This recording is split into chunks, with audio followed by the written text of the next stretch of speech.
All right, it's Chris Clark with discgolf.law. I want to do a series of videos for any of you out there that are considering starting a business in disc golf. And this can apply if you're an entrepreneur, if you're a player, whether amateur or pro, or even if you're an existing company in disc golf now and you're thinking of starting a new venture or maybe a side venture or spinning off part of your business into a new company. I want to just lay out some basics because I get a lot of these questions all the time, and I think it'd be nice to have a resource that you guys could use to have some answers to some of those questions. One thing we get asked a lot when people are starting a new business is, what kind of company should I start? I want to start a new, I got this great new idea for a new disc golf product or a disc golf service. What type of business? Do I need a corporation? What about a limited liability company? Should I just be a sole proprietor? The answers to those questions are complicated and nuanced, but generally, usually, for most people, the right answer is going to be a limited liability company. Reasons are they're fairly cost effective to set up. They're a very flexible type of business entity. And the most important reason that people bother forming a limited liability company is to protect their personal assets from the debts and liabilities of their business. So in other words, contrast that to a sole proprietor.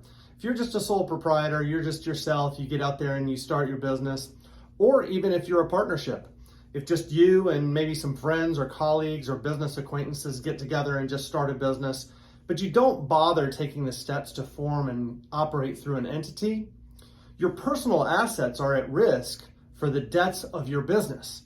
And that is rarely a good idea, especially since, as I said, LLCs are fairly affordable to set up correctly.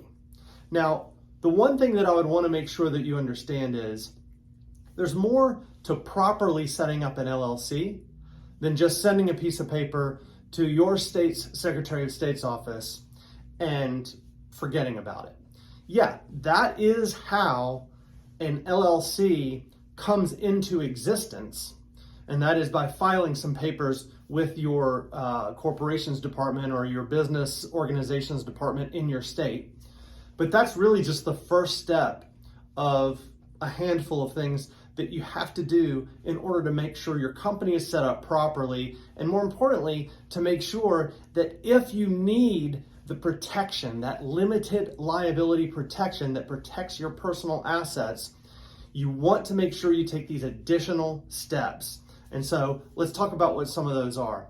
You want to make sure that you've got documentation that talks about how the company will be run, particularly in a case where you have multiple owners, and so you want to be able to understand how are disputes going to be resolved, and what is the stated purpose of the company going to be? When can we take money out of this company? What if the company needs more money? These are all things that for LLCs are typically covered in a document called an operating agreement. And so I would start by saying, there's other edge cases where maybe an LLC might not be the right form of entity for you.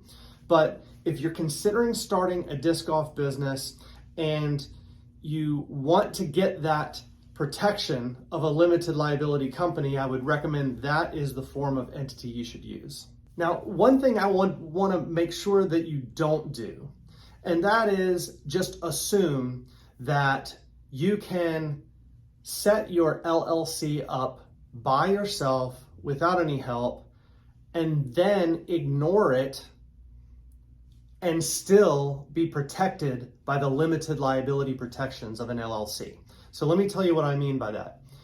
Can an individual person go to the website of their state's Secretary of State office, download some forms, fill them out, mail them in, and form their company? Or in many states now, just do it online? Yes, absolutely. And As a lawyer that forms LLCs all the time, I have no problem with that. That is perfectly fine. In fact, that's not really what you would pay us or another law firm to do for you when you're setting up an LLC.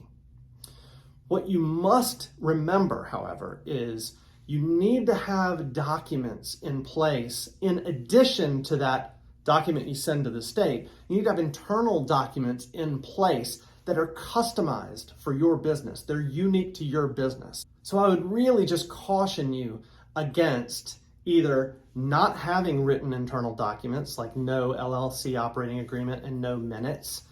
I would caution you against that. I would also caution you against thinking you can download a cookie cutter template from the internet and just use that, and that's fine.